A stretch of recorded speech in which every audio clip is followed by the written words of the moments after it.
Hello everyone dear students, welcome once again to SSC T point. मैं शिवम पांडे एक बार फिर से आज आपके सामने। आप आई होप आप सभी लोग अच्छा कर रहे हैं, बेहतर हैं जहाँ पे हैं, अच्छे से अपनी एग्ज़ाम्स की तैयारी कर रहे हैं। और आप सभी को पता है कि एसएससी टी पॉइंट आपकी उसी तैयारी को और बेहतर बनाने के लिए आपके साथ जुड़ा हुआ है। तो बिना किसी संकोच के, बिना कुछ परेशान हुए आप हमारे साथ जुड़े रहिए। चैनल को लाइक कीजिए, चैनल को लाइक कीजिए, सब्सक्राइब कीजिए, वीडियो शेयर कीजिए अपने दोस्तों से। अगर आपको लगता है कि ये चीज़ें आपकी हेल्प कर रही है तो इसका मतलब तय है कि आपके दोस्तों की भी अच्छी खासी हेल्प करने वाली हैं और आपकी तैयारी को हम और बेहतर बनाएंगे। आप हमारे साथ बस बने रहिए, चीज़ें आपके लिए काफ़ी अच्छी होने वाली हैं। आज के टॉपिक की अगर मैं बात करूं तो आपको सभी को पता है कि जो प्रीवियस वीडियो था, जैसे कि 2 पार्ट में रह गया कि हमने पढ़ा था लास्ट क्लास में बजट के बारे में। किसके बारे में? फिजिकल पॉलिसी के बारे में। तो हम फिजिकल पॉलिसी के बारे में गवर्नमेंट की पढ़ रहे थे। अब जब फिजिकल पॉलिसी की बात आप कहते हैं तो आप पाएंगे कि फिजिकल पॉलिसी की अगर मैं बात करूँ, जिसे आप गवर्नमेंट की बजट पॉलिसी कहते हैं, तो फिजिकल पॉलिसी बनाने के गवर्नमेंट के क्या क्या कारण हैं, गवर्नमेंट फिजिकल पॉलिसी क्यों बनाती है, बजट क्यों बनाती है, ये सारी बातें हम पढ़ चुके हैं उसमें।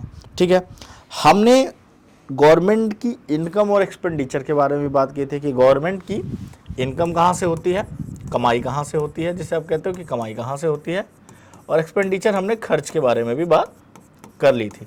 तो इन दोनों चीज़ों के बारे में बात कर ली थी। मैं यहीं से आपको रिवाइज करूंगा। आज जो बेसिकली आपको पढ़ना है उसमें आपको पढ़ना है टाइप्स ऑफ बजट और डेफिसिट के बारे में। टाइप्स ऑफ बजट थोड़ा सा देखेंगे कि हमारे पास जो टाइप है बजट के वो क्या है, कितने टाइप के बजट हो सकते हैं। इसके साथ साथ आप बात करेंगे टाइप्स ऑफ बजट के बाद आप बात करेंगे दूसरा कि जैसे कि प्राइमरी डेफिसिट क्या होता है, रेवेन्यू डेफिसिट क्या होता है, कौन कौन सी टर्मिनोलॉजी यूज़ की जाती है, ये सारे जहाँ से मेन क्वेश्चन बनने वाले हैं वहाँ से। लेकिन मैं आपको स्टार्टिंग करूँगा रिवाइज, हल्का सा रिवाइज करवाता हूँ आपको। रिवाइज इस वे में करवाता हूँ कि ताकि आपको बेसिकली क्या हो जाए, एक बार पता चल जाए कि हमने क्या क्या पढ़ा था। देखिए, तो मैं आपको गवर्नमेंट की इनकम से स्टार्ट करता हूँ, जिसमें हमने बात की थी टैक्स रिसिप्ट की, कि गवर्नमेंट की कमाई कहाँ से आती है। 2 तरह की रिसिप्ट्स होती है, हमने बात की थी कौन सी, हमने कहा था सर रिवेन्यू रिसिप्ट्स होती है और कैपिटल रिसिप्ट्स होती है। आय प्राप्तियां और पूंजीगत प्राप्तियां, आय प्राप्तियां और पूंजीगत प्राप्तियां, वहां से हमने ये बात की थी। ठीक है, तो टैक्स में टैक्स 2 तरह के थे, ये भी हमने पढ़ा था पिछले लेक्चर में, डायरेक्ट टैक्स और इनडायरेक्ट टैक्स, प्रत्यक्ष कर और अप्रत्यक्ष कर, और इनका क्या नेचर होता है इसके बारे में भी हमने स्टडी यहाँ पे की थी। ठीक है, तो अगली स्लाइड पे चलते हैं और समझने की कोशिश करते हैं। टैक्सेशन इन इंडिया के बारे में मैंने आपको बताया था कि डायरेक्ट टैक्स का मतलब जो कंज्यूमर डायरेक्ट पे करता है, इसके बीच में कोई भी, आप कह सकते हो कि सर कोई भी बिचौलिया नहीं होगा, कोई भी मीडिएटर नहीं होता। डायरेक्ट गवर्नमेंट से टैक्स पेयर और टैक्स पेयर से गवर्नमेंट, मतलब ये टैक्स आप डायरेक्ट देते हैं, ये आपकी डायरेक्ट इनकम से कट किया जाता है। इनकम टैक्स अपने आप में एक तरह का डायरेक्ट टैक्स है। आयकर, जिसे आप कहते हैं, क्या कहते हैं ना, आयकर विभाग, मतलब आय पे आपके कर लगाना। आपको पता है कि टैक्स का स्लैब आता रहता है 2.5 लाख से 5 लाख में, फिर 5 लाख से 7 लाख में। तो आपकी सैलरी पे डिपेंड करता है कि आपकी एनुअल सैलरी कितनी है, उतनी आपकी सैलरी से टैक्स कट जाएगा। इसी के हिसाब से आपको बताया गया था वेल्थ टैक्स। वेल्थ टैक्स क्या है, आपको पता है कि वेल्थ टैक्स का मतलब आप कह सकते हो कि संपदा। अगर आपके पास करोड़ों की संपदा वगैरह है, भाई मशीनरीज है, लैंड है, बिल्डिंग है, तो गवर्नमेंट कहती है वेल्थ टैक्स भी आप पे लगेगा। ये जो कम संपत्ति का मालिक होता है उसके ऊपर लगता है, इसमें कोई मीडिएटर नहीं होता। गुड्स एंड सर्विस टैक्स, जिसे जीएसटी के बारे में बताया था मैंने, और आपको ये भी बताया था कि आप कहते हो आईजीएसटी होती है, एसजीएसटी होती है, ठीक है, सीजीएसटी होती है, ये स्टेट के लिए, ये सेंट्रल के लिए, और ये इंटर स्टेट एक्सचेंज के लिए होती है। और जीएसटी आपको बहुत ही थॉरो वे में एक अलग लेक्चर में पढ़ाई जाएगी, ये मैंने आपको बोला था। तो इसमें क्या होता है, जो बीच में रिटेलर होता है ये गवर्नमेंट को टैक्स पे करता है और आपसे टैक्स लेता है। तो जब आप कोई प्रोडक्ट खरीदते हो तो उस पर लिखा रहता है मैक्सिमम रिटेल प्राइस। क्या लिखा रहता है?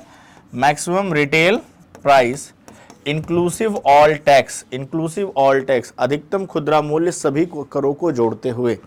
तो ये यहाँ से आ जाता है। इसके बारे में हमने बात कर ली थी। आपको पता है टैक्सेशन में डायरेक्ट टैक्स क्या होता है, प्रोग्रेसिव होता है, और ये प्रोपोर्शनेट होता है। प्रोग्रेसिव टैक्स की बात करेंगे तो प्रोग्रेसिव मतलब इनकम के साथ बढ़ता हुआ जो टैक्स है उसका रेट क्या होता है, इनकम के साथ बढ़ता हुआ जाता है। लेकिन जब आप बात करते हैं किसकी, इनडायरेक्ट टैक्स की तो ये प्रोपोर्शनेट होता है। प्रोपोर्शनेट का मतलब क्या हुआ कि जितना ज़्यादा आपकी इनकम जितनी भी ज़्यादा हो या जितनी भी कम हो, टैक्स सब पे बराबर लगेगा। 10 रुपये की चीज़ सबको 10 ही रुपये की मिलेगी और उस पर लगने वाला टैक्स भी बराबर होगा। ठीक है, तो डायरेक्ट टैक्स और इनडायरेक्ट टैक्स में बस थोड़ा सा जान लीजिए, बाकी मैंने आपको पिछले लेक्चर में बता दिया था। तो इसमें आपको एग्जाम्पल जानना है कि gift tax, wealth tax, corporation tax और इनकम टैक्स ये कहाँ लगता है? ये इंडस्ट्रीज़ पे लगता है भाई। ये जो बड़े बड़े इंडस्ट्रीज़ वाले हैं इनको ये कॉर्पोरेट टैक्स डायरेक्ट टैक्स की तरह देना होता है। उसके अलावा अलग से भी भाई जैसे कि गुड्स एंड सर्विस जीएसटी में सब आ जाता है, कस्टम ड्यूटी, एक्साइज ड्यूटी, ये सारे टैक्स जो होते हैं ये किस में आते हैं? सब जीएसटी के अंदर आ चुके हैं। तो GST is a mergence of indirect taxes. GST को 2017 में जब जीएसटी लाई गई है उसमें सभी इनडायरेक्ट टैक्सेस का मर्ज कर दिया गया, 2017 में जीएसटी में मर्ज कर दिया गया। और ये टैक्स स्लैब को हमारे आसान बनाता है, क्योंकि आप सभी को पता है कि आर्टिकल 280 के अकॉर्डिंग हमारे यहाँ फाइनेंस डिपार्टमेंट है। क्या है? फाइनेंस डिपार्टमेंट है। फाइनेंस डिपार्टमेंट का काम क्या है बेटा? फाइनेंस डिपार्टमेंट में का ही इकोनॉमिक अफेयर का विभाग हमारा क्या बनाता है? बजट बनाता है। इकोनॉमिक अफेयर का जो विभाग है वो हमारा बजट बनाता है। आर्टिकल 280 फाइनेंस डिपार्टमेंट में टैक्स का डिस्ट्रीब्यूशन करना इन्हीं का काम है, टैक्स डिस्ट्रीब्यूट करना। टैक्स डिस्ट्रीब्यूशन का काम जो होता है कि कितना स्टेट को जाएगा और कितना सेंट्रल को जाएगा, ये बहुत बड़ा मैटर है। तो ये फाइनेंस डिपार्टमेंट देखता है, और जितना स्टेट का होता है स्टेट को जाता है, जितना सेंट्रल गवर्नमेंट को होता है वो सेंट्रल गवर्नमेंट को जाता है। तो ये फाइनेंस डिपार्टमेंट का काम है। ठीक है, तो वो इस तरह के डायरेक्ट टैक्सेस और इनडायरेक्ट टैक्स में कितना स्टेट का हुआ, कितना सेंट्रल का हुआ, उसको भेजते रहते हैं। आपको बताया था कि भाई टैक्स रिसिप्ट तो डायरेक्ट टैक्स तो हमने बात की थी रेवेन्यू रिसिप्ट्स में। रेवेन्यू जो गवर्नमेंट की है, रेवेन्यू रिसिप्ट्स की बात की जाए तो रेवेन्यू रिसिप्ट्स में दो तरह की थी, एक टैक्स थी, एक टैक्स से कमाई होती है और एक नॉन टैक्स से कमाई होती है। तो टैक्स की कमाई में आपको पता चल गया कि डायरेक्ट टैक्स और इनडायरेक्ट टैक्स से तो कमाई होती ही है। और क्या कमाई होती है? आप कहोगे सर नॉन टैक्स से। नॉन टैक्स में मैंने आपको बताया था कि जितनी भी फाइन्स होती है, जितनी भी जुर्माना आपको लगता है, कहा जाता है जुर्माना लगाया गया है, पेनल्टी लगाई गई है, कब लगाई जाती है? जब आप रूल ब्रेक करते हैं। क्या करते हैं? रूल ब्रेक करते हैं। अगर आपने कोई नियम या कानून तोड़ा है, चाहे वो गाड़ी चलाते वक्त, बिना टिकट सवारी करते वक्त, यातायात के नियमों का उल्लंघन किया या किसी भी तरह का वायलेशन किया है, कोर्ट कंटेम्प्ट ऑफ कोर्ट है या वट एवर इट इज़, उसमें आपको कुछ पैसों का जुर्माना लगता है। ये जुर्माना गवर्नमेंट का कोई एम नहीं होता कि इससे बहुत ज़्यादा पैसे कमाए जाए। गवर्नमेंट का एम यहाँ पे ये होता है कि वो क्या करे? आप रूल्स को फॉलो करें। हालांकि ये कितना सही है कितना गलत वो अलग मैटर है। आप यहाँ पे पाएंगे कि रूल्स को फॉलो करने का तो मैटर रहता नहीं है, इसमें भी थोड़ी बहुत धांधली चलती है, लेकिन कोई बात नहीं। फिलहाल गवर्नमेंट कहती है कि ये हमारा कोई रेवेन्यू मॉडल नहीं है, ये हमारा रेवेन्यू मॉडल नहीं है, हमें इसी से पैसे कमाना ये ज़रूरी नहीं है। ठीक है, इसके बाद मैंने फीस में बताया था कि गवर्नमेंट का कोई भी फॉर्म भरते हैं, कोई भी गवर्नमेंट का काम करवाते हैं, हर ऑफिस पे आपको एक nominal fees, stamp paper fees, stamp duty वगैरह देनी पड़ती है। वो सारी फीसेस आपकी गवर्नमेंट की अर्निंग हो जाती है। और मैंने एक बताया था कि जितनी भी बेनामी संपत्तियाँ हैं जिसका कोई मालिक नहीं रह गया, जो भी ये फोर्ट वगैरह आप देखते हो आजकल, ये सारे क्या हैं? ये सब किसके हो गए? सरकार के हो गए। तो बेनामी संपत्तियाँ भी किसकी हो जाती हैं? सरकार की। वो भी एक तरह की अर्निंग हो जाती है उनकी। ठीक है, आगे चलते हैं और समझते हैं इसके आगे। ये सब मैंने आपको बता दिया, बस मैं आपको रिवाइज करवा रहा हूँ ताकि आपको दिक्कत ना हो। कैपिटल रिसिट्स की बात करेंगे। कैपिटल रिसिट्स में आप बात करेंगे यहाँ पे कि ऐसी रिसिट्स होती हैं जो या तो ये लायबिलिटी क्रिएट करेंगी या तो एसेट रिड्यूस करेंगी। इसका मतलब या तो लोन लेंगे तो कर्ज बढ़ेगा, या तो अपना सामान या गवर्नमेंट की कोई एसेट को सेल कर देंगे, एसेट को बेच देना। तो इससे क्या होता है कि इससे पैसे तो आते हैं, लेकिन क्या होता है, ये कहीं ना कहीं आपकी संपत्तियों को कम करता है, सरकार की संपत्तियों को कम कर देता है। तो एक दिक्कत यहाँ पे इसके साथ ये है। हालांकि इसके बारे में पढ़ चुके हैं, तो चलिए इसके बारे में थोड़ा सा ये हम नहीं डिस्कस करने वाले, ऑलरेडी बता दिया है। ठीक है, अब आते हैं फार्मूला से हमें जानना है। एक्चुअली जो मेन चीज़ें हैं आज हमें फार्मूला से जानना है, तो मैं आपको फार्मूला से ही स्टार्ट करूंगा। अब आपका लेक्चर मेनली स्टार्ट होता है जो हमने लास्ट टाइम पे लीव किया था। टोटल रिसिप्ट क्या होती है? टोटल रिसिप्ट का मतलब हो गया, एक तरह से आप कह सकते हो टोटल अर्निंग। टोटल अर्निंग, कुल कमाई गवर्नमेंट की कितनी है। यहाँ से आप कहोगे कुल कमाई, चाहे जिस तरह से होती हो, लोन लेके होती हो या बेच के होती हो। तो इसमें आप कहोगे सर कि revenue receipt, RR, triple R मत याद रखना, RR revenue receipts plus C R capital receipts. Revenue receipts में क्या क्या आएंगे, आप कहोगे सर टैक्स आएगा और नॉन टैक्स, टैक्स और नॉन टैक्स आते हैं। करंट इसमें क्या आता है, कैपिटल रिसिट्स में क्या आते हैं, कैपिटल रिसिट में आप कहोगे सर, आप कह सकते हो PSU, PSU कहा जाता है, ठीक है, PSU। इसमें मतलब आप एक तरह से कह देते हो कि या ऐसे कह दो PSU छोड़ा के कि बोरोइंग्स हो जाए सर, या ऐसे कह दो डेट क्रिएटिंग और non debt creating, debt creating and non debt creating. Debt creating में क्या होता है, बोरोइंग्स होती हैं सर, बाहर से जो भी बोरोइंग्स ली गई हैं, जैसे चाहे वो RBI से ली गई हो या वर्ल्ड बैंक से ली गई हो या IMF से ली गई हो, ठीक है। तो यहाँ से आप कह देंगे सर कि यहाँ से जो भी हमने उठाया है ये बोरोइंग्स में है। और नॉन डेट में क्या है, एसेट्स की सेलिंग हो, एसेट सेल कर दिया हो, कोई भी एसेट बेच दिया हो या कहीं से लोन की रिकवरी हो गई हो, दोनों में से ये होता है, ठीक है। आगे बढ़ते हैं, या इंटरेस्ट मिला, वो सारी चीज़ें इस पे आती हैं। तो कैपिटल रिसिट्स के बारे में recovery of loans plus disinvestment, ठीक है, RDB भी आप कह सकते हो। आप क्या कह सकते हो, RDB, इसे कहा था ना मैंने कि आप इसे RDB के टर्म में भी यूज़ कर सकते हैं। तो आप समझिए R + D + B, ठीक है, recovery of loans, disinvestment. Disinvestment का मतलब वही है, क्या होता है, सरकारी संपत्तियों को बेचना, सरकारी संपत्तियों को बेचना, ये आपका क्या होता है, अपने आप में RDB में आ जाता है, ठीक है। और बोरोइंग्स का मतलब तो पता ही है कि आप उधार ले लीजिए, किसी से भी ले लीजिए, ये अलग बात है। तो इन सही चीज़ों को याद रखिएगा, ये फार्मूलाज ऐसे ही ब्रेक करके पूछे जाएंगे एग्जाम में। तो जब फार्मूला एग्जाम में ब्रेक करके पूछे जाएंगे तो आपको इनका पता होना चाहिए कि ब्रेक डाउन कैसे करना है। ब्रेक डाउन पता रहेगा तो चीज़ें आसान होंगी। आगे बढ़ते हैं, इसको और समझते हैं, ठीक है।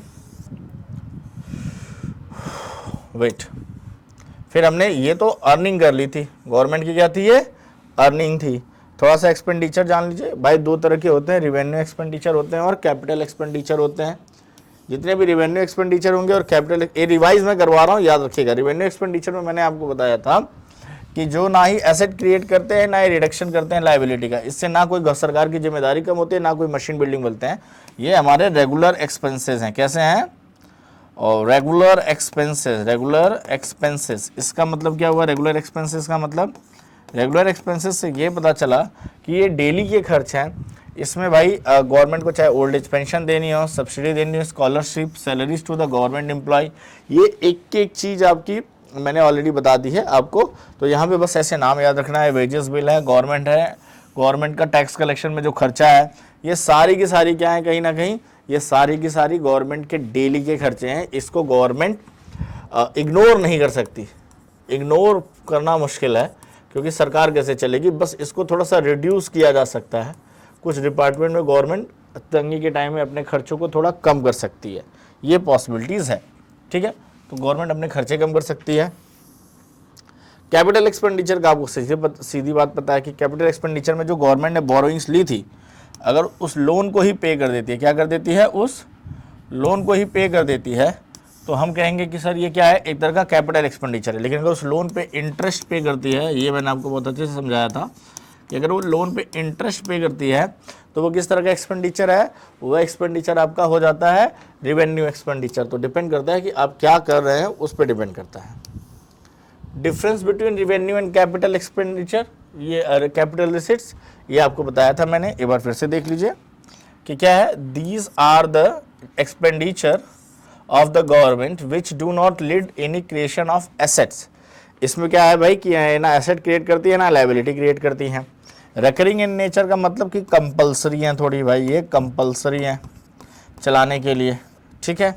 ये नॉन रिकरिंग मन करे तो लो, मन नीड के ऊपर डिपेंड करता है। If it need then take, otherwise ignore it, क्योंकि ये कहीं ना कहीं या तो आपके ऊपर लायबिलिटी बढ़ा देंगे या तो आपका एसेट बिछवा देंगे। तो ये कोई मतलब बड़ी मजबूरी में होता है, ठीक है।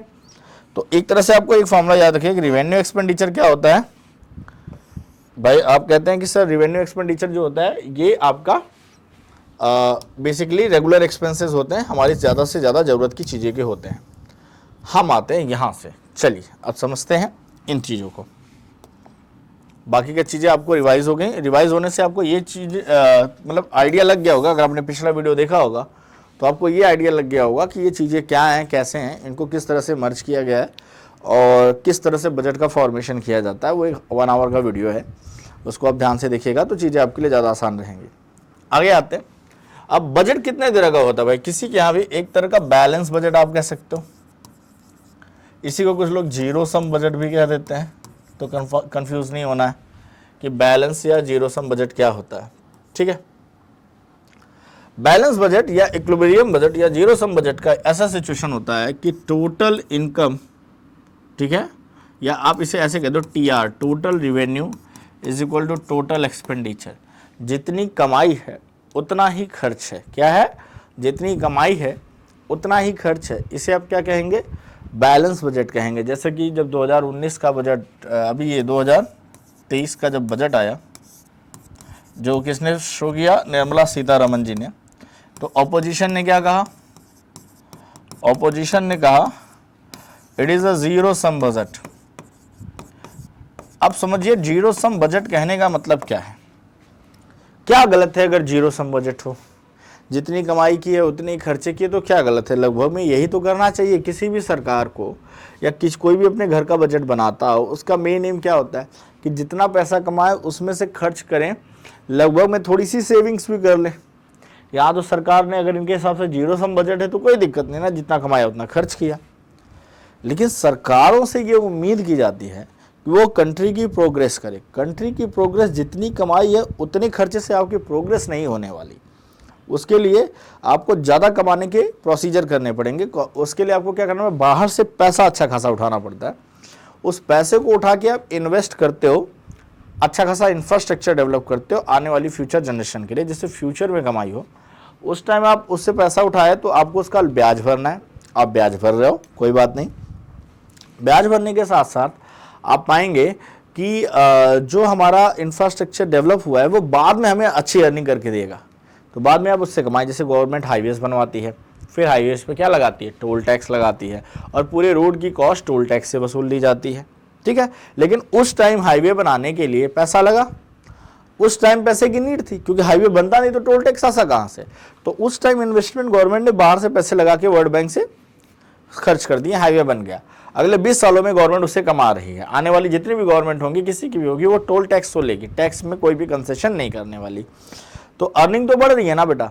तो इस तरह से जीरो सम बजट कहने का मतलब सरकार विपक्ष ये कहना चाहता है कि आपने कोई भी देश की प्रगति के लिए काम ही नहीं किया। इस बजट में देश की प्रगति कहाँ है? आपने जितना कमाया उतना ही खर्च किया। आपने एक्स्ट्रा कहाँ से कुछ लिया?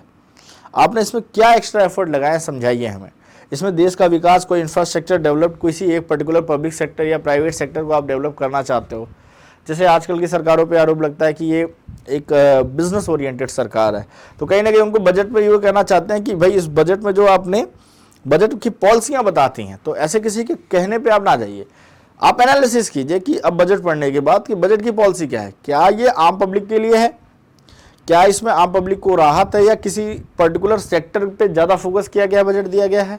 उस पॉलिसीज़ को जब आप सुनेंगे और पढ़ेंगे तो आप मोटी मोटा अंदाज़ा लगा लेंगे कि ये बजट कैसा है। इंडिया में रेवेन्यू डेफिसिट चलता है, डेफिसिट बजट चलता है, समझते क्या है? सरप्लस बजट का मतलब ये है कि टोटल रेवेन्यू ज़्यादा हो, किससे? टोटल एक्सपेंडिचर से। यहाँ पे यही बात है, ठीक है। ये वहाँ प्रिपेयर किया जाता है, तो लिखा जाता है in situation of inflation surplus budget is prepared by the government. Inflation की सिचुएशन का मतलब जब चीज़ों की कीमतें ज़्यादा बढ़ रही हों, जब कीमतें, इन्फ्लेशन के जब ज़्यादा कीमतें हों, तो हालांकि इंडिया में सरप्लस बजट बनाने की नौबत आती नहीं है, ठीक है। तो ये सरप्लस बजट हमारे पास तो नहीं है। लगभग में वर्ल्ड की सबसे बहुत बड़ी बड़ी कंट्रीज़ में किस तरह का बजट बनाया जाता है? डेफिसिट बजट बनाया जाता है। वर्ल्ड की वेल डेवलप्ड कंट्रीज में डेफिसिट बजट बनाया जाता है। उसका कारण क्या है कि वो गवर्नमेंट भी वो डायरेक्ट लोन लेके चीज़ों को खर्च करती हैं और इंफ्रास्ट्रक्चर को, अपने बिजनेस मॉडल को और ज़्यादा डेवलप करती है, कंपनियों में और पैसा इन्वेस्टमेंट करती है ताकि कमाई का जरिया फ्यूचर में बना रहे। तो अच्छी अच्छी कंट्रीज आपकी डेफिसिट फाइनेंसिंग को फॉलो करती है। डेफिसिट बजट को फॉलो करना, डेफिसिट फाइनेंसिंग और डेफिसिट बजट दोनों अलग वर्ड है, तो सॉरी। डेफिसिट फाइनेंसिंग तो वो होती है जब आरबीआई गवर्नमेंट से लोन, गवर्नमेंट आरबीआई से लोन लेती है। जब कभी भी थोड़ी दिक्कत हो तो शॉर्ट टर्म के लिए गवर्नमेंट आरबीआई से लोन लेती है उसे डेफिसिट फाइनेंसिंग वर्ड कहा जाता है। जब मैं आरबीआई की मॉनेटरी पॉलिसी को आपको समझाऊंगा यहाँ पे, तो आपको वो चीज़ें बताई जाएगी कि डेफिसिट फाइनेंसिंग वहाँ पे कहाँ यूज़ की जाती है। फिलहाल अभी आपको ये जानना है कि ये डेफिसिट बजट क्यों ज़रूरी है। It is a situation when budgetary expenses are greater than the budgetary receipt.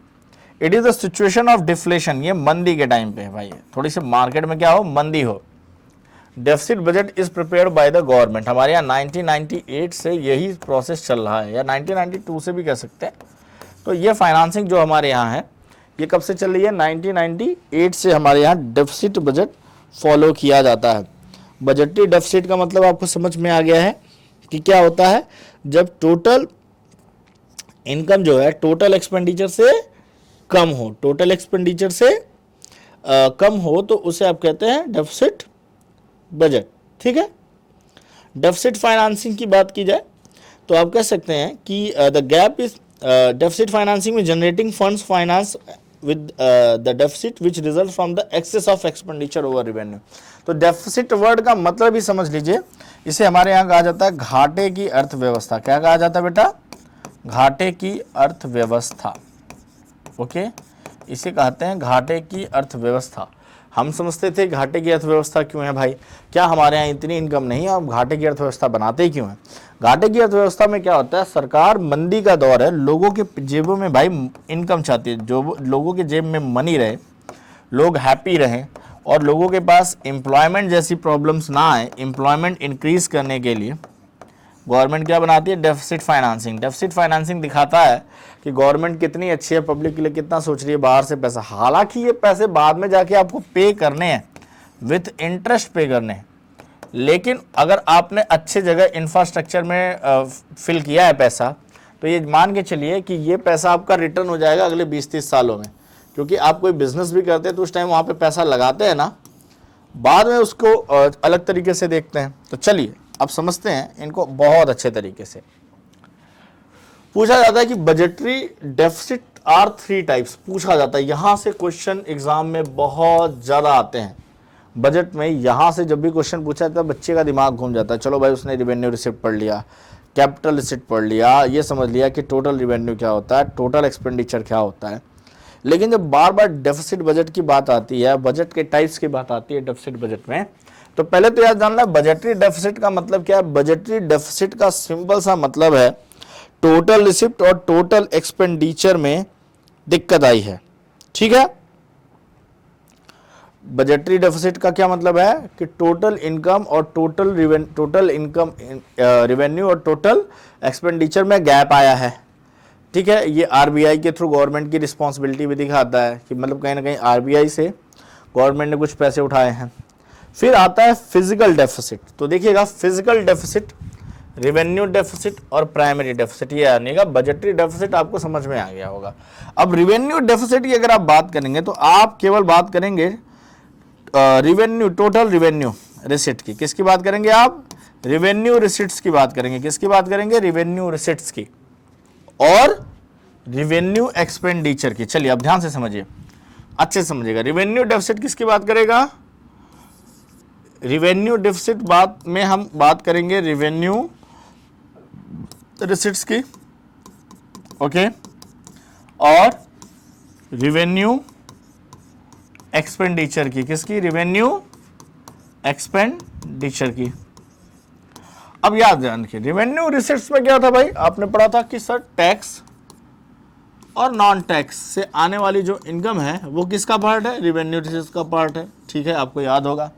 Revenue expenditure में आपने पढ़ा था कि भाई सरकार के डेली खर्चे, सर जो सरकार के डेली खर्च होते हैं, रेगुलर खर्च होते हैं, जो कंपलसरी खर्च होते हैं एक तरह से, ये क्या होते हैं सर, ये जो हमारे खर्च हैं ये होते हैं। अब केवल रेवेन्यू रिसिट्स और रेवेन्यू एक्सपेंडिचर में अगर रेवेन्यू एक्सपेंडिचर ज़्यादा हो गया, क्या हो गया, रेवेन्यू एक्सपेंडिचर ज़्यादा हो गया। यहाँ पे हम कैपिटल रिसिट्स की बात नहीं कर रहे हैं, याद रखिएगा। ठीक है, यहाँ पे हम कैपिटल रिसिट्स या कैपिटल एक्सपेंडिचर की बात नहीं कर रहे हैं। कैपिटल रिसिट आपको याद होगा, बोरोइंग्स, आरडीबी बताया मैंने, अभी आपको रिवाइज करवा दिया है, तो आपको वहाँ पे डाउट नहीं होना चाहिए। यहाँ पे आप कैपिटल रिसिट्स की बात नहीं कर रहे हैं, यहाँ आप रेवेन्यू रिसिट्स की बात कर रहे हैं, क्योंकि यहाँ पे रेवेन्यू डेफिसिट पूछा गया है।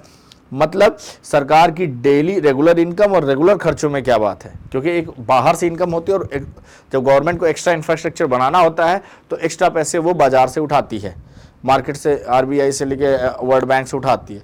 लेकिन गवर्नमेंट की अपनी इनकम से अगर अपने खर्चे चलाने हो तो गवर्नमेंट के पास इतना पैसा आता है कि वो अपने खर्चे चला सके, हमारी डिफेंस को, पुलिस को सैलरी दे सके, गवर्नमेंट एम्प्लॉयज़ को सैलरी दे सके। इस तरह से गवर्नमेंट के बहुत सारे इनकम के सोर्सेज भी हैं। तो आप कहोगे सर कि जो रिवेन्यू रिसिट्स है और जो रिवेन्यू एक्सपेंडिचर है, अगर इसमें रिवेन्यू एक्सपेंडिचर ज़्यादा हो गया, ठीक है, तो आप उसे क्या कहते हो, उसे आप कहते हो रिवेन्यू डेफिसिट कहते हो। बजटरी डेफिसिट मैंने आपको पहले समझाया कि total expenditure minus total receipt. अच्छा बताओ, जब आप प्लस माइनस करते हो तो किस चीज़ को पहले लिखते हो, जिसकी वैल्यू बड़ी होती है उसको, और जिसकी वैल्यू छोटी होती है उसको। इसका मतलब ये क्लियर है कि बजटरी डेफिसिट यही कहता है कि टोटल एक्सपेंडिचर और टोटल रिसिप्ट को माइनस करने पे जो बचा, मतलब एक्सपेंडिचर ये आपका बचेगा, क्या बचेगा, एक्सपेंडिचर ही बचेगा। तो जितना एक्सपेंडिचर आपका ज़्यादा आ गया वही तो आपका घाटे का बजट है, यही तो आप क्या कहेंगे, घाटे का बजट। इसे आप क्या कहेंगे, घाटे का बजट, ठीक है, घाटे की अर्थव्यवस्था। लेकिन रिवेन्यू डेफिसिट में क्या है, केवल जब आपको रिवेन्यू का पार्ट देखना है, आपको ये जानना है। अब देखिए इसी बजटरी डेफिसिट को डिवाइड करते हैं। अब हमें केवल ये जानना है कि रिवेन्यू में कितनी कमी आई है। क्या हम, अब इसे टोटल तो पता चल गया, लेकिन टोटल में तो क्या है, बाहर से लोन भी है और बाहर, और जितना हमने इंफ्रास्ट्रक्चर डेवलप किया वो है। लेकिन किसी ने कहा यार हमें ये जानना है कि पहले ये जानते हैं कि सरकार की जो रेगुलर इनकम है, जो रेगुलर खर्चे हैं, उसमें भी कुछ ऐसा तो नहीं है रिवेन्यू डेफिसिट ज़्यादा है। क्योंकि अगर उसमें रिवेन्यू डेफिसिट ज़्यादा है तो उसको कम करना पड़ेगा, वो कम किया जा सकता है। तो चलिए अगली स्लाइड पे मैं आपको समझाता हूँ कि ये जो डेफिसिट है, रिवेन्यू डेफिसिट, ये कम कैसे किया जा सकता है, ठीक है। तो चलिए मैं आपको यहीं समझा देता हूँ, क्योंकि इस पर फिर फिजिकल डेफिसिट है और प्राइमरी डेफिसिट हो जाएगा आपका रिवेन्यू डेफिसिट। चलिए मैं समझाता हूँ यहाँ पे, अब ध्यान से देखिए, रिवेन्यू डेफिसिट को और अच्छे से यहीं समझ लेते हैं। तो आपने कहा सर कि आपने अभी यहीं पे समझा दिया कि जो भी आपका क्या होगा, रिवेन्यू रिसिट्स है और जो आपका रिवेन्यू एक्सपेंडिचर है, मैंने उसको बाइफरगेट कर दिया। इसमें जब रिवेन्यू एक्सपेंडिचर ज़्यादा हो जाए, अगर रिवेन्यू एक्सपेंडिचर ज़्यादा हो जाए तो आप कह सकते हो कि सर गवर्नमेंट के जो एक्सपेंसेस हैं, गवर्नमेंट एक्सपेंसेस जो हैं वो क्या है, बढ़ गए हैं, गवर्नमेंट एक्सपेंसेस बढ़ गए हैं। मतलब आप कह सकते हो कि गवर्नमेंट अपने खर्चों को बहुत ज़्यादा, गवर्नमेंट के खर्च बहुत ज़्यादा बढ़ गए हैं, इसीलिए ये रिवेन्यू डेफिसिट क्रिएट हो गया है। तो गवर्नमेंट को क्या करेगी, गवर्नमेंट करेगी क्या भाई, और गवर्नमेंट अपने खर्चे बढ़ाए, कोई ज़्यादा जरूरी नहीं है भाई। वॉर का टाइम में डिफेंस में ज़्यादा पैसा लगाना है, कोई बात नहीं, लग गया, it's okay. Otherwise normal situation में गवर्नमेंट अपने खर्चों को ना बढ़ाए तो ही बेहतर माना जाता है, ठीक है। तो गवर्नमेंट के अगर एक्सपेंसेस बढ़ गए हैं और रिवेन्यू एक्सपेंडिचर बढ़ गया है तो गवर्नमेंट इस डेफिसिट को कम करने के लिए क्या करेगी, कम करने के लिए क्या कर सकते हैं आप बताइए।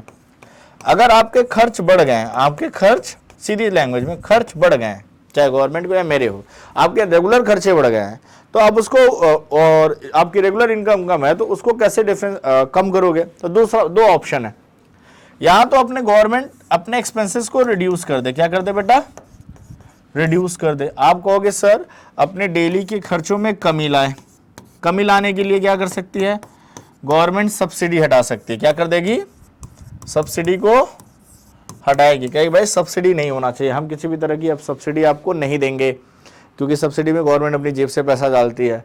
गवर्नमेंट ने पेंशन बैन कर दिया, आपने देखा होगा गवर्नमेंट ने अपने खर्चों को खत्म करने के लिए जो पेंशन योजना है, आर्मी को छोड़ के लगभग में सारे डिपार्टमेंट से पेंशन योजना हटा दी। तो पेंशन हटा देने से क्या हो गया, ये गवर्नमेंट के रिवेन्यू एक्सपेंडिचर का पार्ट है, ये भी क्या है, गवर्नमेंट के रिवेन्यू एक्सपेंडिचर का पार्ट है। इसमें आप देखते हो कि विडोज से लेके ओल्ड एज पेंशन भी मिलती है। हालांकि ये पेंशन्स नहीं बंद की गई है क्योंकि इनका अमाउंट नॉर्मल होता है, अमाउंट बहुत कम होता है, लेस अमाउंट होता है, ठीक है। तो ये अभी गवर्नमेंट देती रहती है, विडो पेंशन होती है, ओल्ड एज पेंशन होती है, अगर आप विकलांग हैं, अपाहिज हैं तो आपकी पेंशन मिलती रहती है, छोटी मोटा अमाउंट मिलता है जो कि आपके लिए बहुत ज़्यादा एनफ नहीं होता, लेकिन एटलीस्ट कुछ तो मिलता है। तो आप उसे ये नहीं कह सकते कि ये बहुत ज़्यादा खराब चीज़ है, ठीक है। इसके बाद अगर आप बात करें इसमें और चीज़ों के बारे में, तो आप थोड़ा सा और चीज़ों को समझिए, ठीक है, रिवेन्यू डेफिसिट में। इसके बाद आप कहेंगे सर कि एक और पॉसिबिलिटी है, दूसरा क्या है, गवर्नमेंट या तो अपनी कमाई बढ़ा लो, या तो क्या कर लो, अपनी कमाई बढ़ा लो, ठीक है। अब गवर्नमेंट की कमाई के दो ऑप्शन है, एक क्या था, टैक्स, एक क्या था, टैक्स, और एक क्या है, नॉन टैक्स। यही तो रिवेन्यू रिसिट्स है भाई। कैपिटल रिसिट्स की तो हम बात कर नहीं रहे हैं, हम बात कर रहे हैं रिवेन्यू रिसिट्स की। अब नॉन टैक्स में क्या है, फाइन्स है, फीस है। अब फाइन और फीस आप बहुत ज़्यादा इंक्रीज नहीं कर सकते, क्योंकि कहीं ना कहीं इनका मेन मोटो कमाई नहीं है, इनकम जनरेट करना इनका मेन मोटो है ही नहीं। तो फाइन और फीस तो बढ़ा नहीं सकते, तो आप कहीं ना कहीं से नॉन टैक्स को इंक्रीज नहीं कर सकते। तो आप नॉन टैक्स से तो भूल ही जाइए। इसका मतलब सरकार के पास बचा टैक्स रिसिट, और टैक्स रिसिट्स में क्या कर सकती है कि गवर्नमेंट टैक्सेस को इंक्रीज कर दे। गवर्नमेंट क्या कर दे, टैक्स बढ़ा दे। टैक्स डायरेक्ट टैक्स का स्लैब तो बढ़ाया जा सकता है, चलिए डायरेक्ट टैक्स का कोई इशू नहीं, लेकिन डायरेक्ट टैक्स इंडिया में बहुत कम लोग पे करते हैं। कुल मिला जुला के गवर्नमेंट क्या करेगी, इनडायरेक्ट टैक्सेस को बढ़ाएगी, क्योंकि सबसे ज्यादा गवर्नमेंट कमाई कहां से कर लेती है, टैक्स रिसिप्ट में, इनडायरेक्ट टैक्सेस से। तो वो क्या करेगी, इनडायरेक्ट टैक्सेस को बढ़ा देगी, क्योंकि इनडायरेक्ट टैक्स जीएसटी में इतने तरह के टैक्स हैं, जैसे 17 से 18% जीएसटी लगती है, राइट। इसमें और ज़्यादा टैक्सेस लगने लगे तो उसको 20% कर दिया। तो गवर्नमेंट अपना रिवेन्यू डेफिसिट अगर किसी भी दुनिया की गवर्नमेंट को सही करना है तो उसके पास दो ऑप्शन आते हैं। देखिए, रिवेन्यू डेफिसिट बढ़ने का मतलब जानते हैं क्या है, कि सरकार अपनी चीज़ों को बैलेंस नहीं कर पा रही है। अगर रिवेन्यू डेफिसिट ज़्यादा आ गया तो इसका मतलब सरकार अपने खर्चे बहुत ज़्यादा कर रही है, और उसका लोड किसके ऊपर पड़ रहा है, पब्लिक के ऊपर पड़ रहा है। क्योंकि रिवेन्यू एक्सपेंडिचर के सारे पैसे रिवेन्यू रिसिट से आते हैं। रिवेन्यू रिसिट्स पूरी की पूरी टैक्स और नॉन टैक्स पे है, जो कि पूरा पैसा कौन दे रहा है, पब्लिक दे रही है। तो अगर सरकार का रिवेन्यू डेफिसिट बढ़ रहा है, खर्च बढ़ा रही है, तो उस पब्लिक के ऊपर लोड डाल दे रही है। इलेक्शन वगैरह करवाने से सारे खर्चे इसी में आ जाते हैं, रेगुलर एक्सपेंसेस में। रेवेन्यू रिसिट भाई, रेवेन्यू एक्सपेंडिचर में आपके इलेक्शंस के खर्चे भी आते हैं, इसलिए इलेक्शंस बड़े महंगे पड़ते हैं हमारे यहाँ, और इलेक्शन में बहुत पैसा जाता है हर बार 5 साल में। तो बार बार इलेक्शन हो ये भी कोई जरूरी नहीं, इससे हर साल आपके खर्चे बढ़ जाते हैं सरकारों के। सरकार हमारी गवर्नमेंट एक अच्छा खासा पैसा हमारी गवर्नमेंट का इलेक्शन कंडक्ट कराने में जाता है, ठीक है। तो आप समझ सकते हैं डेमोक्रेसी में ये भी बहुत ज़्यादा मायने रखता है इलेक्शंस। और इलेक्शन में एक्स्ट्रा पैसा अलग से जो खर्च होते हैं उसके बारे में मुझे बात ही नहीं करनी, वो सब आपको अच्छे से पता है, ठीक है। यहाँ तो कोई डाउट नहीं। तो फिर से समझ लीजिए, अगर आपको रिवेन्यू डेफिसिट कम करना है, क्या करना है, रिवेन्यू डेफिसिट कम करना है, रिवेन्यू रिसिट्स कम है आपकी, रिवेन्यू एक्सपेंडिचर ज़्यादा है, तो गवर्नमेंट एक्सपेंसेस को रिड्यूस करे। क्या कहेंगे आप, government should reduce government expenses. इसमें क्या कर सकते हैं, सब्सिडी हटा सकते हैं, पेंशन योजना कम कर दी है, सैलरी कम कर सकते हैं, लोगों की सैलरी में कोई इंक्रीमेंट नहीं दे सकते हैं कुछ सालों तक, ये कर सकते हैं, ठीक है। थोड़ी से आर्मी या पुलिस में के या जो पब्लिक सेक्टर में जो गवर्नमेंट का जो पब्लिक सेक्टर को जो गवर्नमेंट जब अपने बजट में पब्लिक सेक्टर जो होती है ना, तो जो पब्लिक सेक्टर होती है गवर्नमेंट एंटरप्राइजेस होते हैं, तो गवर्नमेंट क्या करेगी, इन एंटरप्राइजेस को क्या करेगी गवर्नमेंट, थोड़ा सा ये कर सकती है, पब्लिक सेक्टर के एंटरप्राइजेस को बजट कम दे, थोड़ा सा उनमें फंडिंग कम कर सकती है, करती है गवर्नमेंट, कभी कभी ऐसा करती भी है, ठीक है।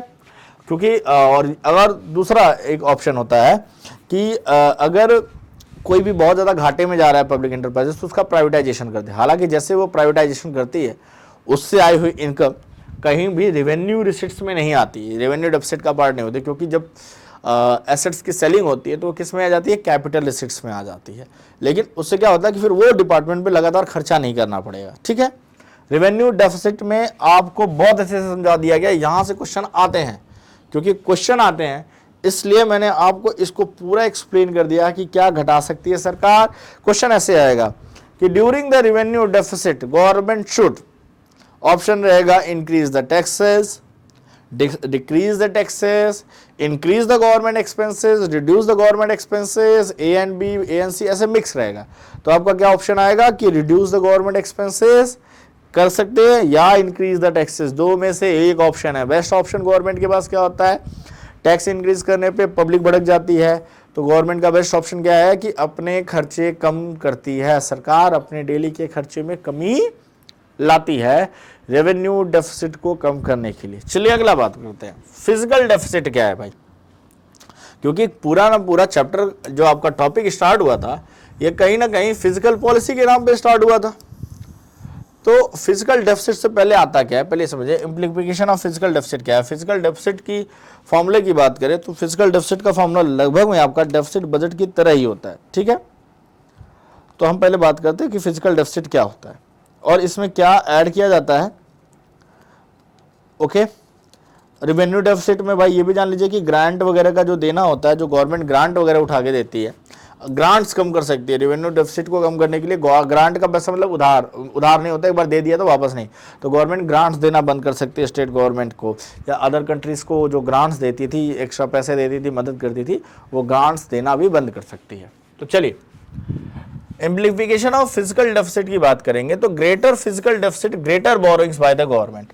भाई फिजिकल डेफिसिट में क्या हुआ कि जो आपकी टोटल, अब यहाँ पे केवल रिवेन्यू रिसिप्ट या केवल रिवेन्यू रिसिप्ट्स या रिवेन्यू एक्सपेंडिचर या कैपिटल रिसिप्ट या कैपिटल एक्सपेंडिचर की बात अब नहीं कर रहे हैं, यहाँ बात हो रही है टोटल। तो टोटल का मतलब टोटल रिवेन्यू और टोटल एक्सपेंडिचर। इसमें जब ये बढ़ जाता है, तो जब टोटल एक्सपेंडिचर बढ़ा तो पैसे कहाँ से हैं, क्योंकि टोटल रिवेन्यू तो ऑलरेडी कम था हमारा, तो हमने ले ली बोरोइंग्स। क्या ले ली?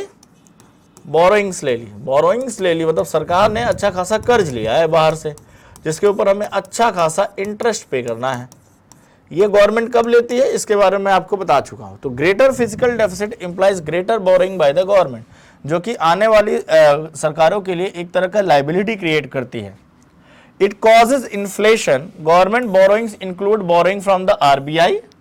It increase circulation of the money in economy and cause inflation. समझिए कॉज इन्फ्लेशन का मतलब क्या है, इसको समझिए। मतलब क्या करता है, पैसे बाजार में अच्छे खासे, बाजार में पैसे का फ्लो हो जाना। ये कैसे होता है भाई? पैसे का फ्लो, बाजार में पैसे का फ्लो बढ़ा जाता है। कैसे बढ़ता है समझिए। गवर्नमेंट ने जब बोरोइंग्स ली तो क्या डेवलप किया? इंफ्रास्ट्रक्चर डेवलप किया। इंफ्रास्ट्रक्चर की बात करें, ओके, तो इंफ्रास्ट्रक्चर जब डेवलप करती है गवर्नमेंट, तो इंफ्रास्ट्रक्चर होता क्या है?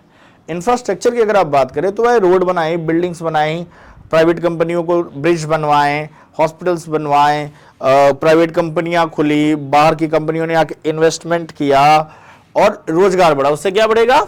एम्प्लॉयमेंट बढ़ेगा। क्या बढ़ेगा? एम्प्लॉयमेंट। गवर्नमेंट खर्चे ज़्यादा करके भी एम्प्लॉयमेंट की सिचुएशन को, एम्प्लॉयमेंट की रेट को रिड्यूस करती है। तो भाई डेफिसिट बजट, मैंने पूछा था ना कि डेफिसिट बजट पूछा था स्टार्टिंग में, बोला था क्यों अच्छा है, इसलिए अच्छा है। गवर्नमेंट ज्यादा खर्च करके ज्यादा मार्केट में पैसे का फ्लो करती है। अब मान लीजिए एम्प्लॉयमेंट मिलेगा, आप ही किसी कंपनी में इंजीनियर हैं, रोड कंस्ट्रक्शन कंपनी में आपकी जॉब कंटिन्यू चल रही है, तो आपको कंटिन्यू क्या मिल रहा है? एम्प्लॉयमेंट मिल रहा है। तो आपके पास क्या आ रही है? सैलरी आ रही है। सैलरी के साथ साथ इसके साथ साथ इंक्रीमेंट भी सैलरी में ठीक ठाक हो रहा है। तो आपको कि सर सैलरी आ रही है तो मतलब मैं अपने खर्चे बढ़ा सकता हूँ। पहले जो 10 रुपए की चीज़ थी मेरे बजट में नहीं आती थी, आज मैं उसे खरीद सकता हूँ। तो सैलरी से आपकी ज़्यादा बढ़ रही है तो आप क्या करोगे? अपने खर्च ज़्यादा बढ़ाओगे। खर्च ज़्यादा करोगे, खर्च करोगे जब ज़्यादा, तो क्या होगा? मार्केट में दुकानदार के पास वो पैसा जाएगा, शॉपकीपर से किसके पास जाएगा? शॉपकीपर से जाएगा वो किसके पास? मैन्युफैक्चरर के पास। मैन्युफैक्चरर के पास जब पैसा जाएगा तो वो क्या करेगा? ज़्यादा रॉ मटेरियल यूज़ करेगा, ज़्यादा प्रोडक्शन करेगा, और इस तरह से फिर वो भी किसी को सैलरी देगा। ये पूरा साइकिल घूम जाएगा और मार्केट में इन्फ्लेशन की दौर आ जाएगी।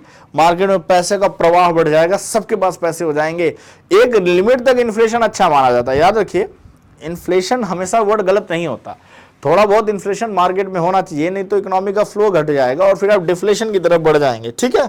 लेकिन हद से ज्यादा इन्फ्लेशन होगा तो दिक्कत है। हद से ज्यादा इन्फ्लेशन पे गवर्नमेंट टैक्स वगैरह बढ़ा देती है, वो मैं आपको मॉनेटरी पॉलिसी में समझा दूंगा। तो याद रखिएगा, हद से ज्यादा इन्फ्लेशन कभी भी अच्छा नहीं माना जाता है, ये आपके माइंड में होना चाहिए, ठीक है। तो इंक्रीज फॉरेन डिपेंडेंस, प्रॉब्लम ये है, ये तो समझ में आ गया कि इन्फ्लेशन कैसे बढ़ गया, ये पूरा साइकिल आपको समझ में आ गया होगा, तो आपको ये समझ में आ होगा कि इन्फ्लेशन कैसे बढ़ गया। लेकिन government also borrow rest of the world, it increases our dependency on the other countries. भाई आपने वर्ल्ड बैंक से पैसा लिया, IMF से पैसा लिया, तो उनके कुछ रूल रेगुलेशन होते हैं, उस रूल रेगुलेशन पे आपको साइन करना पड़ता है उनके कॉन्ट्रैक्ट पे, और उन रूल रेगुलेशंस के रीजन से क्या हो जाता है, आपको उनको बॉन्ड करना पड़ता है। आपके इंपोर्ट पे एक्सपोर्ट पे वो थोड़ा सा कंट्रोल करते हैं, आपको उनके अकॉर्डिंग इंपोर्ट करना है, एक्सपोर्ट करना है।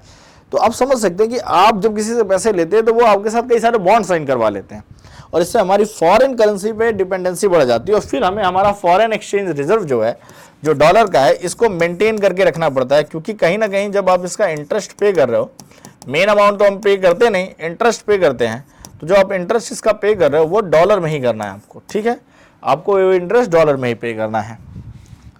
It accumulate financial burden for the future generation to repay the loan with the interest. अभी आपको बोरोइंग्स अच्छी लग रही है, अगर आपकी बोरोइंग्स का इन्वेस्टमेंट सही जगह है तो फ्यूचर में रिफंड आएगा। लेकिन अगर कहीं सरकार की आर्थिक नीतियां, जो फिजिकल पॉलिसी है, जो बजट है, वो कामगर नहीं हुआ, अगर आपने जो डिजायर्ड ग्रोथ रेट सोची थी वो डिजायर्ड ग्रोथ रेट नहीं मिली, तो जान लीजिए आने वाली जनरेशन के ऊपर इतना कर्जा आप लाद के जाएंगे विथ इंटरेस्ट कि आने वाली सरकारें पिछली सरकारों को ब्लेम करेंगे कि जो पिछली सरकार थी उसने इतना ज़्यादा कर्ज लिया है कि हम अभी वो कर्ज ही भर रहे हैं। और सरकारों में क्या सच क्या गलत ये पता कर पाना मुश्किल है कि किस सरकार ने कितना लोन लिया कितना नहीं, ये आम जनता नहीं पता कर पाती, हम आप भी नहीं पता कर पाएंगे। बड़ी कोशिश करेंगे, टाइम इन्वेस्ट करेंगे तो कुछ ना कुछ पता चलेगा, लेकिन उससे भी कुछ खास बदलने वाला नहीं है, क्योंकि राजनीतिक एजेंडाज ऐसे होते हैं कि आम पब्लिक इस सारी चीज़ों से बड़ी दूर हो जाती है, ठीक है, तो वो ज़्यादा समझ नहीं पाती है आपका यहाँ पे। तो इससे क्या होता है, ये बहुत ही ज़्यादा अच्छे तरीके से चीज़ों को अपने हिसाब से मॉडिफाई करते रहते हैं, ठीक है। तो यहाँ पे मॉडिफिकेशन चल रहा है काफ़ी ज़्यादा, और आपको क्या पता चल रहा है कि आने वाली फ्यूचर जनरेशन पे इसका बहुत ज़्यादा लोड बढ़ जाता है। तो फिजिकल डेफिसिट बहुत ही अच्छा मानना अच्छी बात नहीं है, ओके। फिजिकल डेफिसिट को आप बहुत ही अच्छा नहीं मान सकते। चलिए कोई बात नहीं, फिर भी आगे बढ़ते हैं और समझते हैं कि फिजिकल डेफिसिट से और क्या क्या हो सकता है, ठीक है। तो आपको फिजिकल डेफिसिट का फॉर्मूला अच्छे से पता चल गया कि फिजिकल डेफिसिट में क्या होता है, जितना भी टोटल रिवेन्यू है, क्या है याद रखिएगा फिर से, टोटल रिवेन्यू माइनस, जब टोटल रिवेन्यू आपका किससे कम हो, टोटल एक्सपेंडिचर से कम हो, आपके खर्चे ज्यादा हो, तो उसे कहा जाता है बजट ही घाटे का हो गया, फिजिकल डेफिसिट हो गया, ठीक है। Increase in physical deficit implies increase in the borrowings is that ultimately leads to the increase of interest expenditure and increase in revenue deficit also। जी हाँ, अब आप समझिए, मैं रिवेन्यू डेफिसिट को आपको कैसे समझा रहा था, अभी आपने देखा ना रिवेन्यू डेफिसिट में आपने क्या पाया, आप उसे आरडी कह दीजिए। रिवेन्यू डेफिसिट में पाया कि आपका जो रिवेन्यू रिसिट्स है, आरआर का मतलब याद रखिए, अब वैसे आपको शॉर्टकट याद रखना है, रिवेन्यू रिसिट्स है वो किससे कम हो जाए, रिवेन्यू एक्सपेंडिचर से, ठीक है। अब याद रखिए रिवेन्यू रिसिट्स में आपको पता है जब बोरोइंग्स ली जाती है, मैं आप सभी चीज़ों को रिलेट कर रहा हूं तो आप कंफ्यूज मत होइए, इसको रिलेट कीजिए कि जो बोरोइंग्स ली जाती है उस पर आपको इंटरेस्ट की पेमेंट करनी है। क्या पेमेंट करनी है, इंटरेस्ट की पेमेंट करनी है। इसका मतलब अगर आप बात करें अपने रिवेन्यू रिसिट्स की और रिवेन्यू एक्सपेंडिचर की, तो जो इंटरेस्ट का पेमेंट है वो रिवेन्यू रिसिट्स में आता है। किस में आता है, रिवेन्यू रिसिट्स में एक तरह से आता है, ठीक है। तो आप कहोगे कि जो इंटरेस्ट है वो आप इसको इस तरह से कह दो कि इंटरेस्ट आपका किसका पार्ट, रिवेन्यू एक्सपेंडिचर का। अगर आप बोरोइंग्स पे इंटरेस्ट पे कर रहे हो तो किस तरह का खर्च है, रिवेन्यू एक्सपेंडिचर का। इसका मतलब बाकी का जो बोरोइंग्स का जो पेमेंट है वो कैपिटल एक्सपेंडिचर है। अगर आपने लोन पे किया, क्या किया, लोन का पेमेंट किया, तो वो कैपिटल एक्सपेंडिचर है, लेकिन लोन पे इंटरेस्ट दिया तो वो रिवेन्यू एक्सपेंडिचर है, रिवेन्यू एक्सपेंडिचर है। अब बताइए, फिजिकल डेफिसिट कहता है टोटल एक्सपेंडिचर आपका ज्यादा है टोटल रिवेन्यू से। इसका मतलब अगर आपने फिजिकल डेफिसिट बढ़ाया तो आपका एक्सपेंडिचर बढ़ा। फिजिकल एक्सपेंडिचर, टोटल एक्सपेंडिचर में जब फिजिकल डेफिसिट ज्यादा होता है तो आप कहते हो बोरोइंग्स ज्यादा है। क्या है, बोरोइंग्स ज्यादा है। बोरोइंग्स ज्यादा है तो उस पर इंटरेस्ट ज्यादा है। इंटरेस्ट कौन पे कर रहा है, रिवेन्यू एक्सपेंडिचर पे कर रहा है। इसका मतलब कहीं ना कहीं रिवेन्यू एक्सपेंडिचर जितना ज्यादा बढ़ेगा रिवेन्यू रिसिट से, उतना ही बड़ा रिवेन्यू डेफिसिट क्रिएट होगा। तो ज्यादा बड़ा फिजिकल डेफिसिट जितना ज्यादा होगा उतना ही रिवेन्यू डेफिसिट ज्यादा होगा, ठीक है। तो अगर आपको रिवेन्यू डेफिसिट कम करना है तो गवर्नमेंट की एक और, हमने क्या बोला था कि गवर्नमेंट टैक्स बढ़ा सकती है, गवर्नमेंट अपने एक्सपेंसेस घटा सकती है, सब्सिडी हटा सकती है, ग्रांट्स हटा सकती है। गवर्नमेंट को इसके साथ साथ ही अपना फिजिकल डेफिसिट कम करना चाहिए, या आप कह सकते हो कि कैपिटल रिसिट से और कैपिटल एक्सपेंडिचर के बीच का गैप कम करना है। गवर्नमेंट को बोरोइंग्स रिड्यूस करनी चाहिए। सिंपल सी लैंग्वेज में रेवेन्यू डेफिसिट को कम करने के लिए गवर्नमेंट को बोरोइंग्स कम करनी चाहिए, क्योंकि बोरोइंग्स पे इंटरेस्ट होता है। बोरोइंग पे इंटरेस्ट क्या है, इंटरेस्ट खर्च जो है वो रेवेन्यू एक्सपेंडिचर है। जितना ज्यादा आप बोरोइंग्स लेंगे तो गवर्नमेंट आधा पैसा तो इंटरेस्ट पे, भाई हमारे यहाँ 100 रुपए में 20 रुपए क्या होता है, इंटरेस्ट का पेमेंट होता है। तो आप सोच सकते हो कि इतना बड़ा रेवेन्यू एक्सपेंडिचर तो हमारा क्या हो जाता है, इंटरेस्ट पेमेंट में ही चला जाता है। और ज्यादा कर्जे लेंगे और ज्यादा रेवेन्यू डेफिसिट बढ़ेगा। सब कुछ एक दूसरे से इंटर रिलेटेड है, सब एक दूसरे से होके जा रहे हैं। तो आपको यहाँ पे कंफ्यूज नहीं होना है, चीजों का माइंड मैप बना लीजिए। माइंड मैप से इसको समझिए कि ये कितने ही तरह का होगा। ठीक है, चलिए आगे बढ़ते हैं अगली स्लाइड पे, समझते हैं और इसके बारे में। मैंने बोला था ना कि ये मेन है, यहीं से सारा गेम बनेगा, सारे क्वेश्चंस यहीं से आएंगे। चलिए, आपने पढ़ लिया क्या, आपने पढ़ लिया सर रिवेन्यू डेफिसिट। क्या पढ़ा, रिवेन्यू डेफिसिट पढ़ा आपने, आरडी आपने पढ़ा, एफडी फिजिकल डेफिसिट। ये एफडी अलग होती है भाई, एक एफडी अलग, फिजिकल डेफिसिट, क्योंकि फिजिकल पॉलिसी की बात कर रहे थे। तो आपने आरडी पढ़ लिया, रिवेन्यू डेफिसिट, आपने पढ़ लिया फिजिकल डेफिसिट। और आप क्या पढ़ेंगे, सवाल ये है कि अब और क्या है, प्राइमरी डेफिसिट। प्राइमरी डेफिसिट क्या होता है, सवाल ये है कि प्राइमरी डेफिसिट क्या होता है सर। तो आप कहोगे कि फिजिकल डेफिसिट का अगर आपको फॉर्मूला पता है तो आप प्राइमरी डेफिसिट की तरफ आराम से बढ़िए। देखिए प्राइमरी डेफिसिट कहता है, अब समझिए, किसी ने कहा कि जब आप फिजिकल डेफिसिट की बात कर रहे थे तो आपने कहा टोटल रेवेन्यू और टोटल जो एक्सपेंडिचर है, इसमें टोटल एक्सपेंडिचर ज्यादा है। क्या है, टोटल एक्सपेंडिचर ज्यादा है। कोई बात नहीं, टोटल एक्सपेंडिचर ज्यादा है, इसमें हमें ज्यादा दिक्कत नहीं है। लेकिन किसी ने कहा कि अगर यार इसमें से इंटरेस्ट और बोरोइंग्स हटाओ, तुम ये जो इंटरेस्ट है और बोरोइंग से इसको हटाओ और मुझे ये बताओ कि एग्जैक्टली अगर हम इंटरेस्ट बाहर से लिए गए पैसे और उस पर दिए गए इंटरेस्ट को हटा दें तो हमारी रियल औकात क्या है भाई, हमने रियलिटी में कितना घाटा सहा है या कितना फायदा सहा है। अगर आपको वो जानना है तो आपको किस पे आना है, प्राइमरी डेफिसिट पे आना है। किस पे आना है, प्राइमरी डेफिसिट पे आना है। ठीक है, तो आप कहोगे प्राइमरी डेफिसिट पे आना, तो आप कहोगे सर सिंपल सा है, फिजिकल डेफिसिट से इंटरेस्ट पेमेंट हटा दीजिए। फिर से समझा रहा हूं, इंटरेस्ट पेमेंट क्या बढ़ाता है, रेवेन्यू डेफिसिट बढ़ाता है। क्यों, क्योंकि इंटरेस्ट पेमेंट कहीं ना कहीं रेवेन्यू एक्सपेंडिचर का पार्ट है। रेवेन्यू एक्सपेंडिचर ज्यादा होगा तो रेवेन्यू डेफिसिट ज्यादा होगा। ठीक है, तो अगर आप इंटरेस्ट पेमेंट को हटा दीजिए, बस फिजिकल डेफिसिट से क्या, बोरोइंग्स पे जो इंटरेस्ट पेमेंट है वो हटा देना। तो याद रखना प्राइमरी डेफिसिट पीडी, बहुत ही इजी फॉर्मूला है। फिजिकल डेफिसिट, अब इस फॉर्मूले को आप ब्रेक कर सकते हो। आप कहोगे total expenditure minus total revenue minus interest payment, minus interest payment. ठीक है, तो आप कह सकते हो कि सर ये और इजी हो गया, माइनस इंटरेस्ट पेमेंट। ठीक है, माइनस इंटरेस्ट पेमेंट, ये और इजी। इस फॉर्मूले को मैंने बाइफोकेट कर दिया, ब्रेक कर दिया। Including of interest payment on the accumulated nation debt, primary deficit show borrowings requirement of the government exclusive of interest payment। तो जब इंटरेस्ट पेमेंट हटा देते हैं तो हमें एग्जैक्ट पता चल जाता है कि गवर्नमेंट को कितनी बोरोइंग्स की रिक्वायरमेंट है, कितना पैसा और चाहिए। ठीक है, और गवर्नमेंट की रिवेन्यू क्या होती है भाई, रिवेन्यू डायरेक्ट टैक्स और इनडायरेक्ट से। रिवेन्यू रिसीट्स क्या होती है, डायरेक्ट टैक्स और इनडायरेक्ट टैक्स से। तो जब आप निकाल देते हो ना इंटरेस्ट का पेमेंट, अगर आप इंटरेस्ट पेमेंट निकाल दो, रिवेन्यू जो हमारा रिवेन्यू मॉडल है उसमें से इंटरेस्ट पेमेंट निकाल दो गवर्नमेंट के रिवेन्यू एक्सपेंडिचर से, तो आपको एग्जैक्ट पता चलेगा। क्योंकि गवर्नमेंट का जो इंटरेस्ट का पेमेंट है उसको हटा दो तो तब आपको पता चलेगा एग्जैक्टली कि हमने कितना कमाया और हमारा कितना खर्च है। क्योंकि इंटरेस्ट का पेमेंट एक एक्सटर्नल खर्च है जो हमने कैपिटल रिसिट के फॉर्मेशन के रीजन से उसे हमें पे करना पड़ रहा है। तो इस तरह से आप यहाँ पे देख लीजिए, इसको थोड़ा सा और अच्छे से इसको देख लीजिए कि प्राइमरी डेफिसिट क्या है। तो आप कहोगे रिवेन्यू डेफिसिट होता है, आप कहते हो R E minus R R. Revenue deficit क्या होता है भाई, रेवेन्यू डेफिसिट होता है R E, revenue expenditure minus revenue receipt.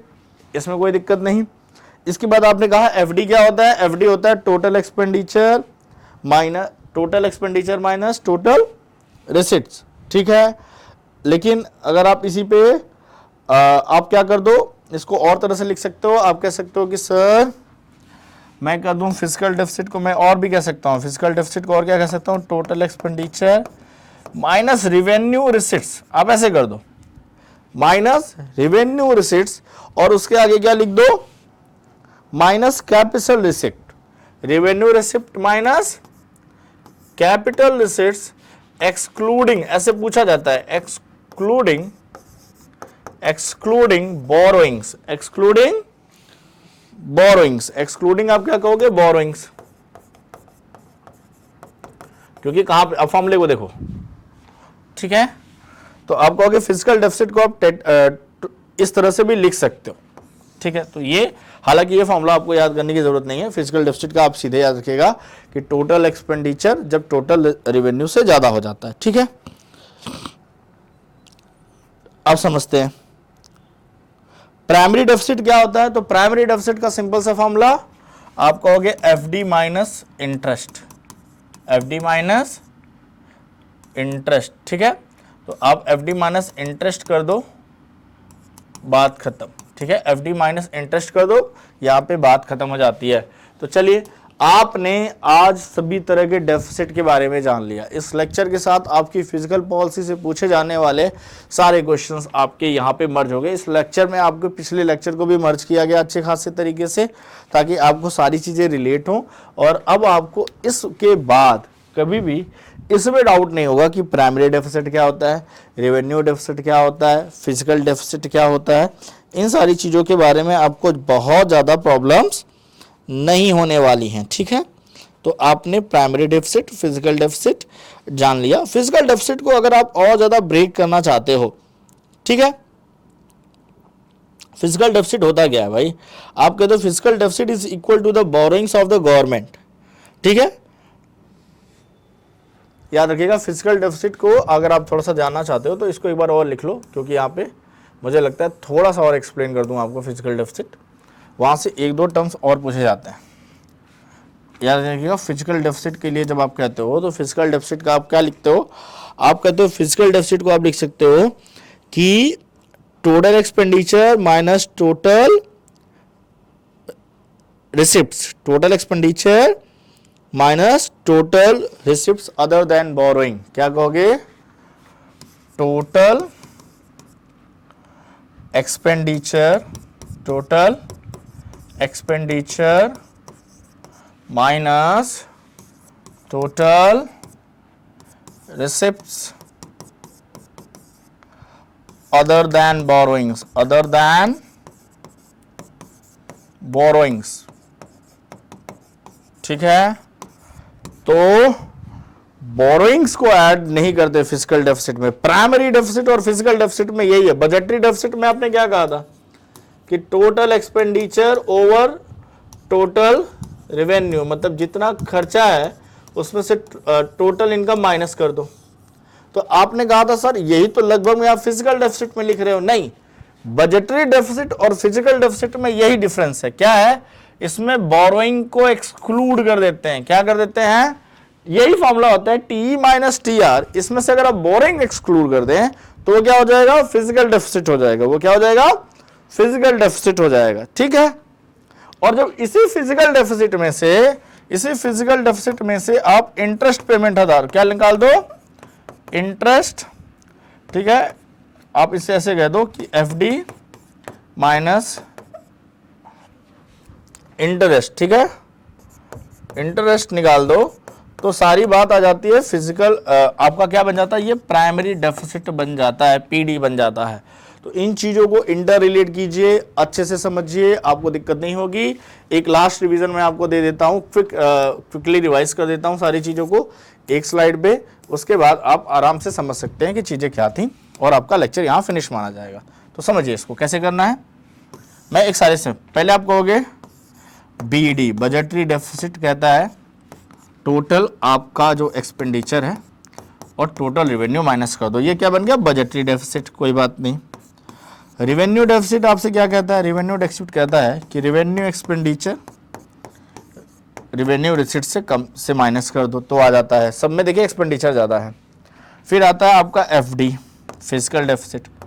Physical deficit को आप कहते हो कि total expenditure minus total revenue excluding borrowing, exclude borrowings को हटा दो, बाहर से लिए गए पैसे को हटा दो। बाहर से लिए हुए पैसे को जब हटा दोगे तो आपको एग्जैक्टली पता चलेगा कि जो आपने टोटल इनकम की है, एक्सपेंडिचर किया, खर्च किया है, और टोटल आपने जो क्या लिया है, रेवेन्यू हुआ है, उसमें क्या फ़र्क है।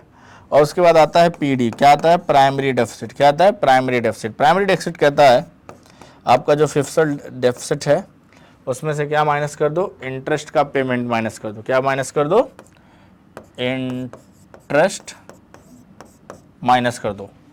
आपका यही 4 फार्मूला है, फाइनली याद ये रखिएगा, ये आपका कंक्लूजन है, यही 4 फार्मूला है जिसको मैंने अलग अलग तरीके से एक्सप्लेन किया। ठीक है, तो फिजिकल डेफिसिट में याद रखिएगा बोरोइंग्स को इंक्लूड नहीं किया जाता। फिजिकल डेफिसिट आपकी बोरोइंग्स को कहीं से भी इंक्लूड नहीं करता है, ये याद रखिएगा।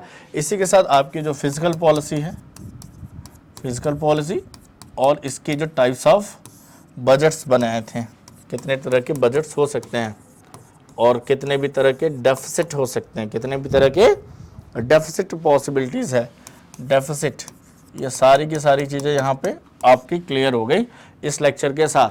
अगले लेक्चर में आप पढ़ेंगे, मैंने आपको जैसा कि बताया था, नेशनल इनकम। क्या पढ़ने वाले हैं आप, नेशनल इनकम। यहाँ पे मैं आपको अच्छे से जीडीपी वगैरह समझाऊंगा, बहुत अच्छे से आप यहाँ पे जीडीपी समझेंगे, टाइप्स ऑफ जीडीपी समझेंगे, उस पर पूछे जाने वाले क्वेश्चंस को आप अच्छे से समझने वाले हैं। तो चीज़ें बड़े ही आसानी से और बड़े ही बेहतरीन तरीके से आपको समझाई जाने वाली हैं। ठीक है, तो इसके लिए आप ध्यान रखिएगा कि आपको क्या करना है, अगले लेक्चर में इस फिजिकल डेफिसिट के बाद नेशनल इनकम के बारे में जानना है, नेशनल इनकम को समझना है। ठीक है, तो आज का लेक्चर हम यहीं फिनिश कर दें। आई होप आप लोग हंसते रहिए, मुस्कुराते रहिए, अपना ध्यान रखिए और जुड़े रहिए SSCT पॉइंट के साथ। मैं जब भी आपको मिलूंगा इकोनॉमिक्स, ज्योग्राफी और स्टैटिक जीके के पार्ट्स को लेके आता रहूँगा। फिलहाल आपकी इकोनॉमिक्स की सीरीज चल रही है, सुन आप इसके बाद किसकी तरफ चलेंगे, आपको ज्योग्राफी के भी कुछ लेक्चर्स यहाँ पे मिलने शुरू हो जाएंगे। तो आज के लिए इतना ही, bye everyone, have a good day.